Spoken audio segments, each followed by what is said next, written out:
Welcome to Betrayal Narrative X. To her, I was a convenient ATM machine that doesn't ask questions. To me, she was a wife until I found out she'd been sleeping with someone else for my money all along. She laughed behind my back, calling our marriage a bargain. Now she's not the one playing me. Now it's me playing her. And this is her last game. I never thought of myself as a naive man. I knew how to read people, recognize lies, read between the lines. Maybe that's why it was so hard for me to believe what I heard that night. The house had long since fallen into silence. I lingered in the study, checking my mail and finishing up my reports. When I went out into the hallway, I happened to notice that the bedroom door was ajar. From inside came the muffled voice of my wife. She was on the phone. I was about to enter, but her words made me freeze. "Mom, I told you it was the best investment of my life." Her voice was pleased, self-assured, full of some hidden triumph. "You've seen how gullible he is. He'll never understand anything." I frowned. Who was she talking about? Of course, dear hubby pays for everything. The house, my shopping, my travel. He thinks we have the perfect marriage, huh? It never even occurs to him that I'm just using his money. I felt something shatter inside. Of course, I'm not interested in him. It's obvious. But I don't care. He's convenient, you know. I don't have to work. I don't have to think about tomorrow. Everything's perfect. Her voice was relaxed, like she was discussing some boring household detail. I stood in the darkness of the hallway and felt my fingers clench into a fist. "No, he doesn't know anything," she grinned. "Even if he did, what would he do? He's too kind." I closed my eyes. The last of my doubts shattered like glass. I was neither naive nor kind. And if she thought she had succeeded in deceiving me, that was her biggest mistake. Now I had to play my part. Calm, restrained, cool. I wasn't going to make a scene. I wasn't going to demand an explanation.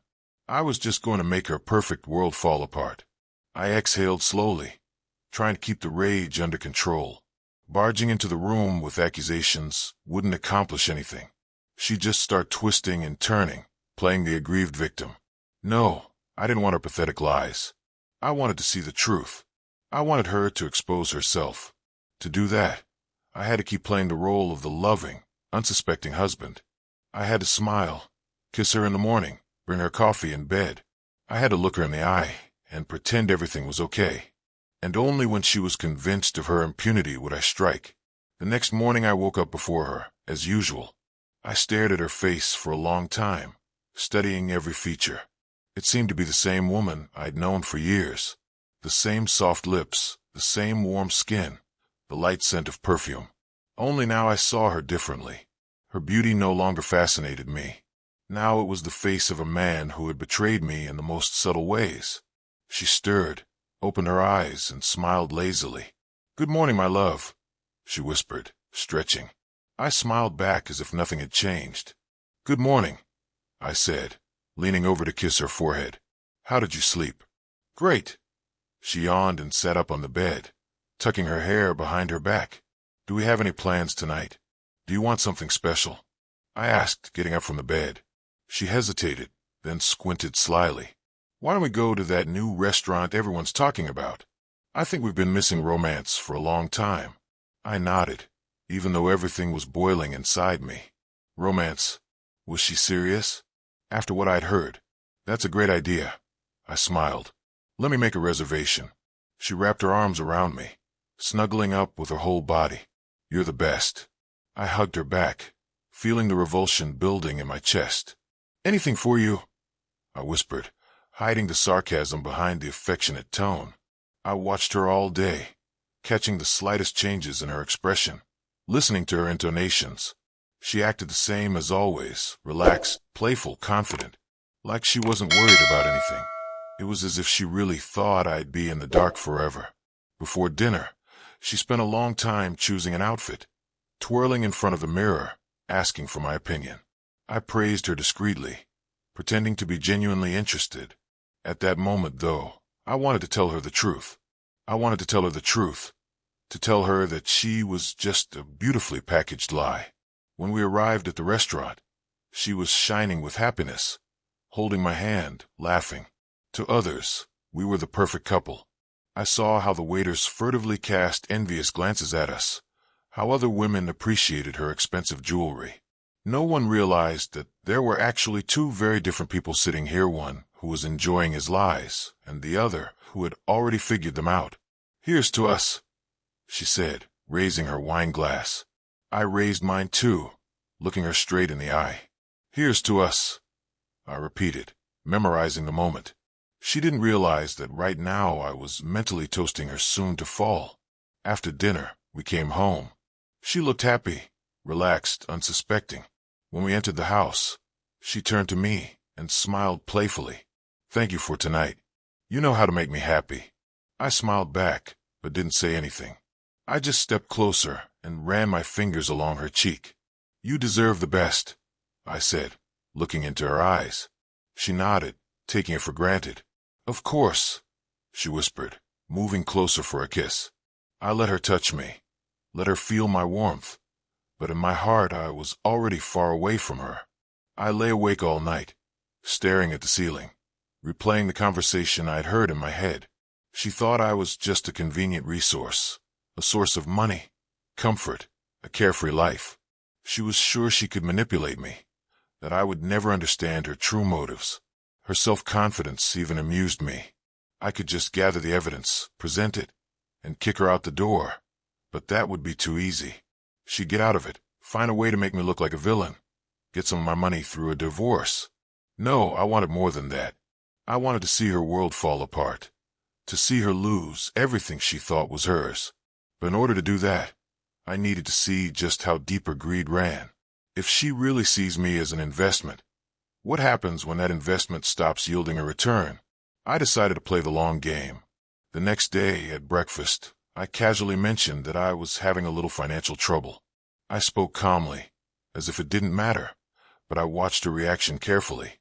"You know, the market crisis has hit the company harder than I expected," I said, taking a sip of coffee. "Profits are down, and there may be temporary liquidity problems." She looked up from the phone and squinted her eyes, quickly assessing my words. "But everything is under control?" she asked, smiling strangely. "Of course," I shrugged, as if I didn't really care. "It's just that we might have to cut back a little on the spending in the near future." I saw her fingers clench lightly on the cup. "Moderate the spending?" she repeated with a strained chuckle. "You mean on what exactly?" "Little things," I answered, pretending not to notice her concern. "Shopping, traveling, expensive restaurants. Nothing critical, just a sensible approach to a difficult situation." She smiled, but I saw a flicker of irritation in her eyes. "Oh, of course. That's reasonable," she said a little too quickly. "You're right. We can always be a little more frugal." I nodded, setting my fork aside. "Glad you understand," I said with a warm smile. She smiled back, but I could see that her mind was already working at the limit. She was trying to figure out how serious the situation was, how it would affect her comfort. During the day, I deliberately created an atmosphere of uncertainty. I pretended several times to get calls from the bank, frowned, listened to the conversations, sighed, and rubbed my pen as if I were thinking about something. I even left a page with investment charts open on my notebook, where I could see a sharp drop. She noticed, of course. She came up to me several times, tried to look at the screen, but pretended not to care. "Is everything okay?" she asked me in the late afternoon, the third time I sat down at the phone, ostensibly to answer urgent messages. "Yeah," I said, closing the laptop. "Just trying to work out a couple of things." She nodded, but I saw worry in her eyes. And then, a couple hours later, I heard her talking on the phone. "Mom, can you imagine? He has money problems." The whisper was tense. "No, it's not critical yet, but who knows what will happen next." She waited a pause, listening for an answer. "I can't just leave now, that would be stupid. But if he really starts to lose everything, of course I'll find a way out. But for now I have to wait." She fell silent, as if assessing the situation. "Maybe he has some other savings that I don't know about. I need to proceed with caution." I stood outside the door and could barely contain a smile. She was starting to have doubts. She was starting to consider her options. That was just the beginning. That evening, When she approached me with unexpected tenderness, I realized my plan was working. "You know I'll always be there for you," she said, putting her arm around my shoulders. I chuckled inwardly, but pretended to be touched. "That's the most important thing to me," I said, kissing her on the temple. She smiled, but I knew that smile wasn't real. She was already starting to weigh her chances, to think of alternatives. I decided to speed up the process. "I have a meeting with my lawyer tomorrow morning," I said casually, like it wasn't important information. She tensed up. "A lawyer?" she asked, trying to keep her tone neutral. "Yes," I nodded. "I just want to talk about a couple of financial matters. When business is unstable, it's best to be prepared for anything." She nodded, but I could see that her thoughts were in chaos right now.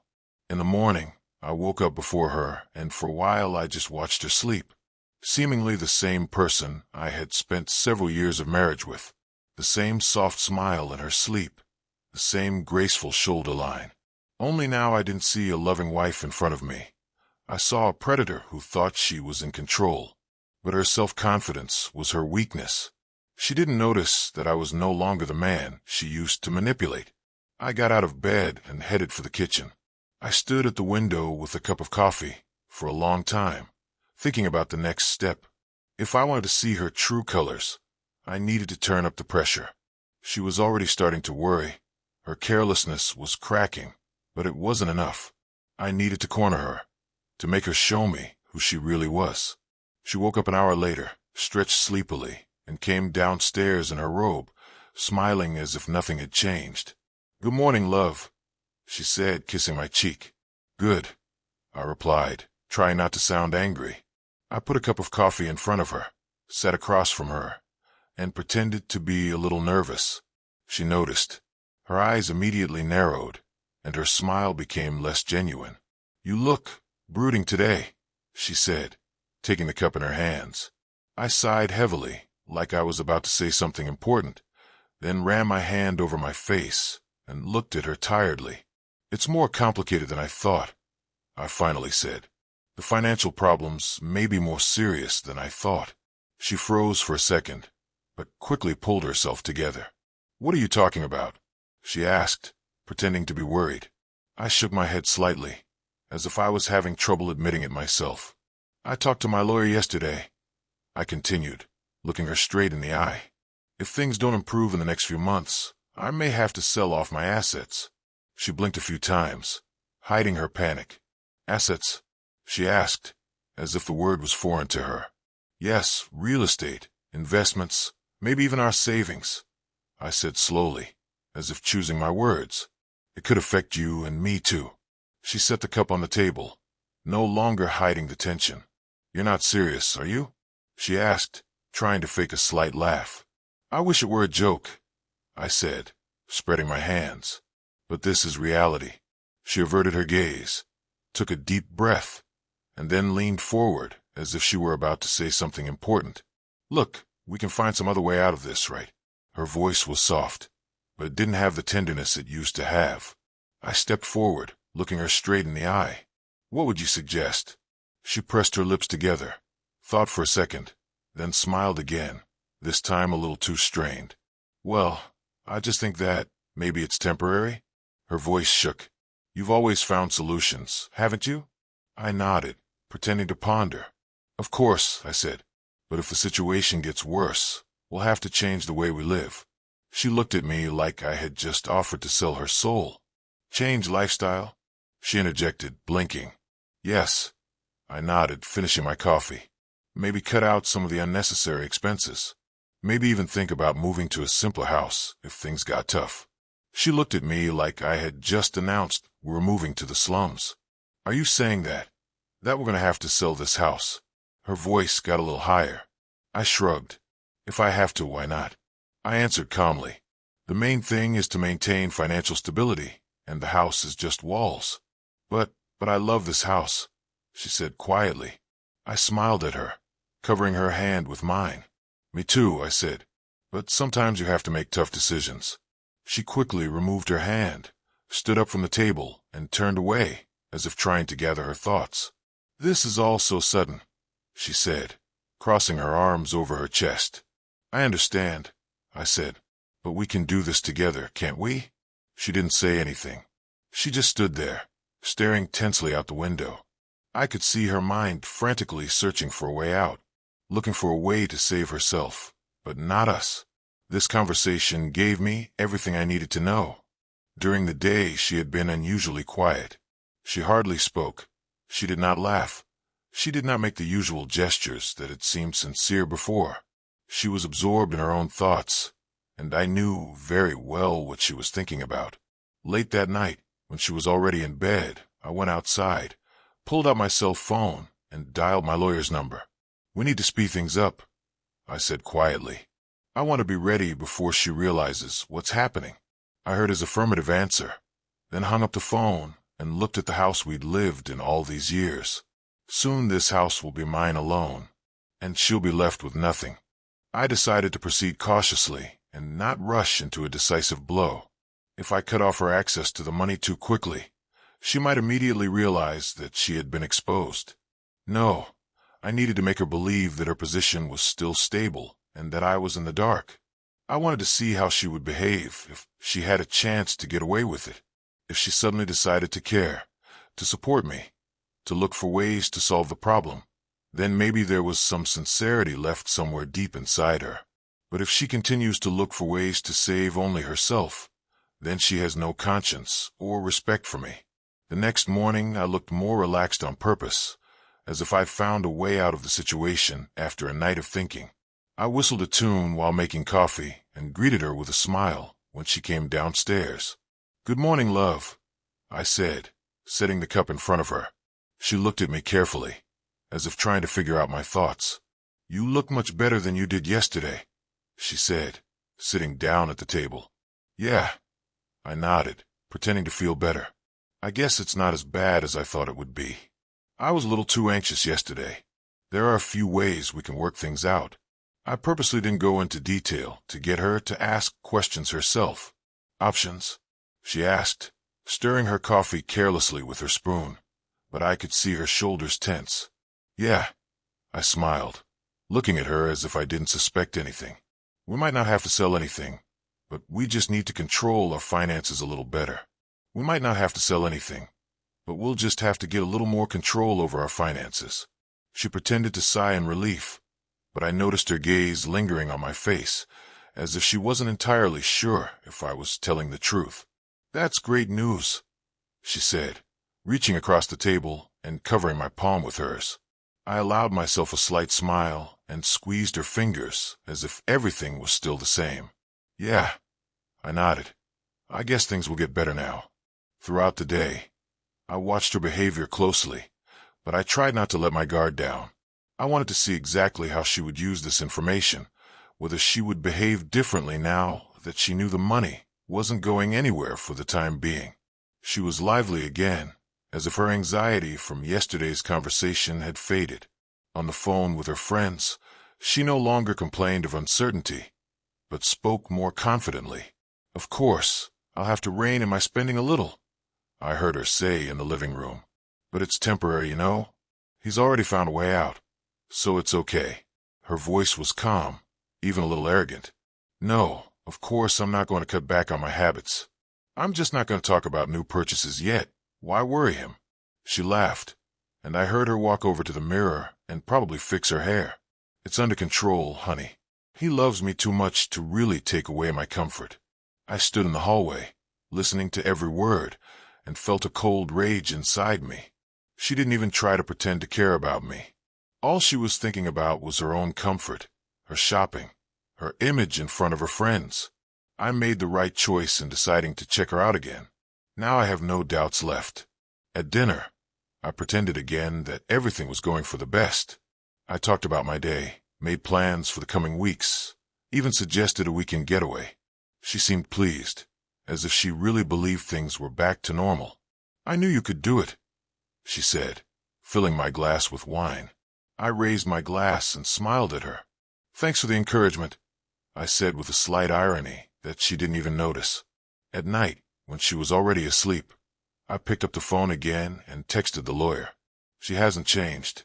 We can move on to the next step." proceed as planned. I turned off my phone and fell asleep. I knew that just exposing her to her mother wasn't enough.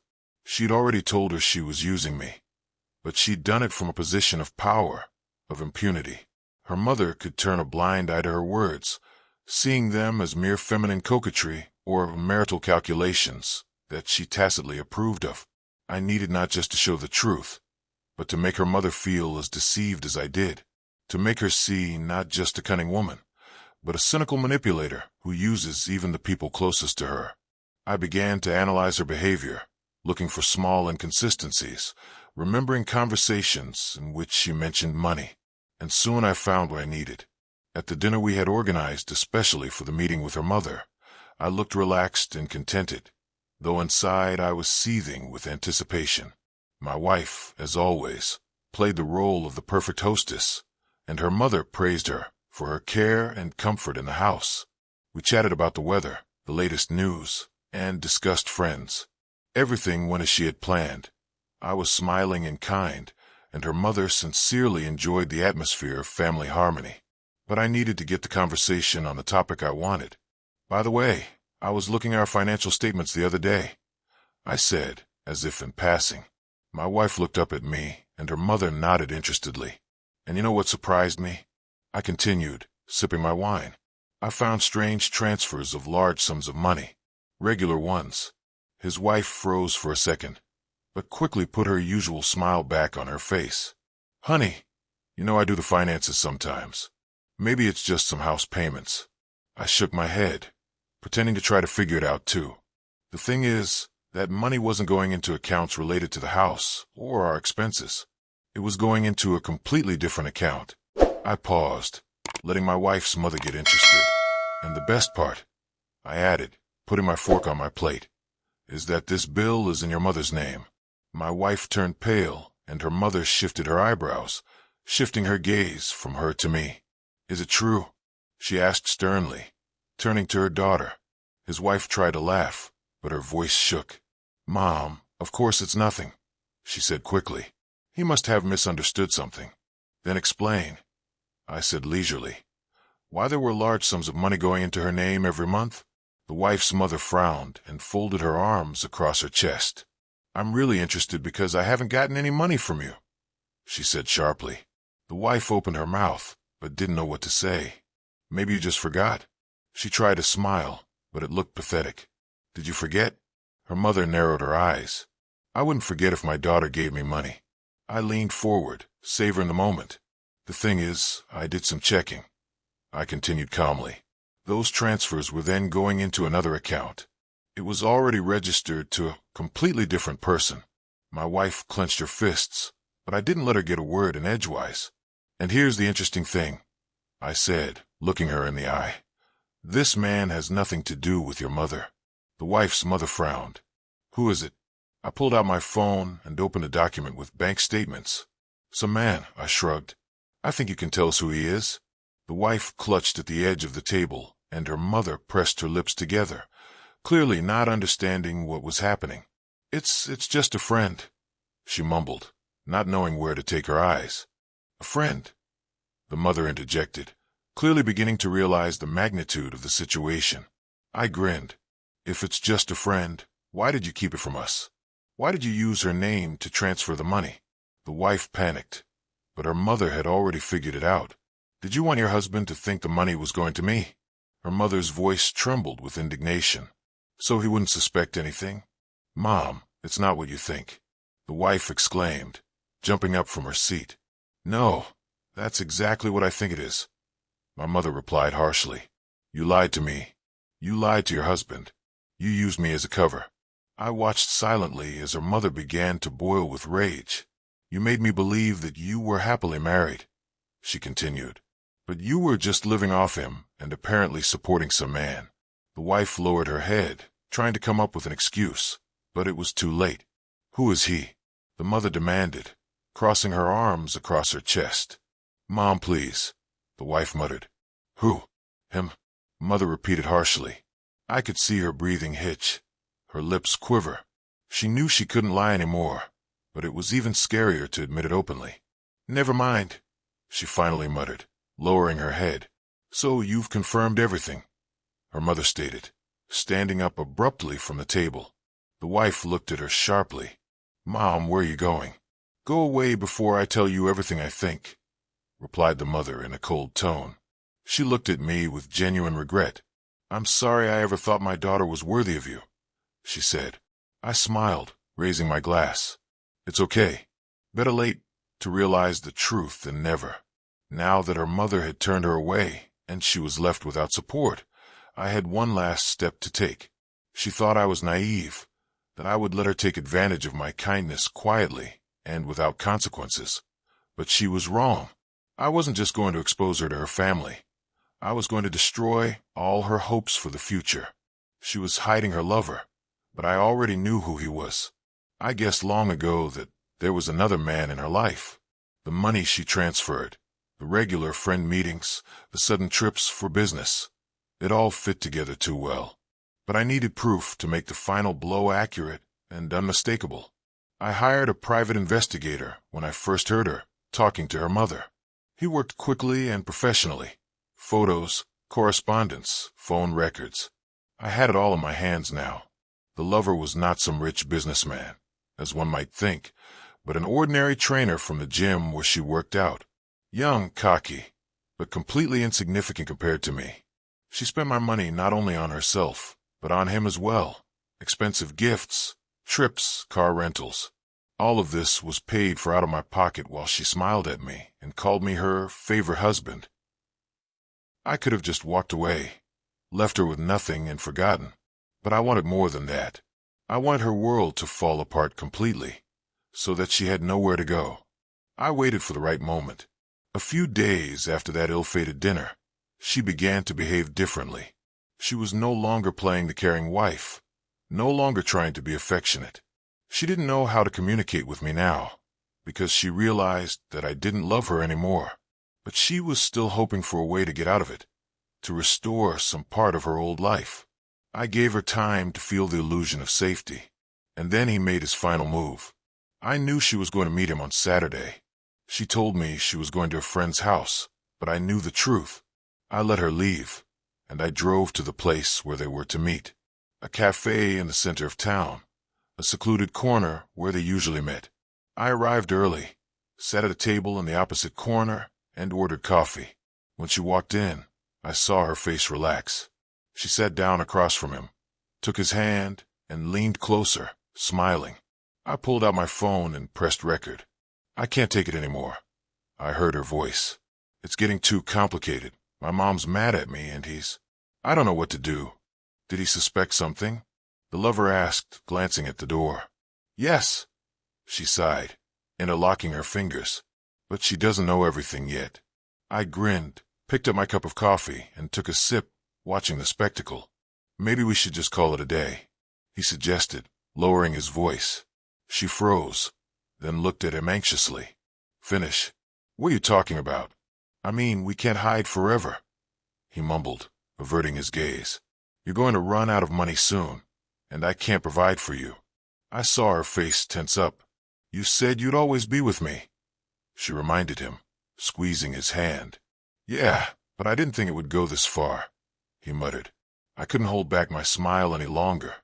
She'd hoped this guy would be her salvation, but he was just using her like she'd used me. Now that the money was running out, he wasn't so interested in her anymore. I slowly got up from the table and made my way toward them. When she saw me, her face contorted with horror. "Oh, don't stop," I said, sitting down next to him and placing the phone on the table. "Your conversation is getting more and more interesting." He yanked his hand away, and she froze, not knowing what to say. "What are you doing here?" she whispered, turning pale. "Enjoying the truth," I replied, pressing a button on my phone.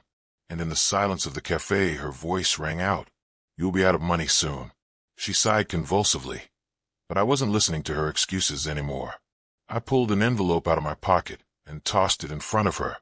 "These are copies of all the documents I gave to my lawyer," I said calmly, "including bank statements, photographs, phone records." She froze, hesitant to open it. You can't do this to me." I laughed, shook my head and leaned closer. You can't do that to me. But you did, I said quietly. And now you're going to reap the consequences. I shifted my gaze to her lover, who clearly didn't know where to put himself. Good luck, buddy, I grinned. She's your problem now. I stood up, picked up my phone, and headed for the exit without turning around. Behind me, her voice rang out, full of desperation. Wait, do you think I did the right thing or the wrong thing? How would you behave if you were me? Thank you for watching, and I will see you in the next video. If you like the story, please give this video a thumbs up and leave a comment below. Your support helps the algorithm show my content more often. If you are new to the channel, do not forget to hit that subscribe button.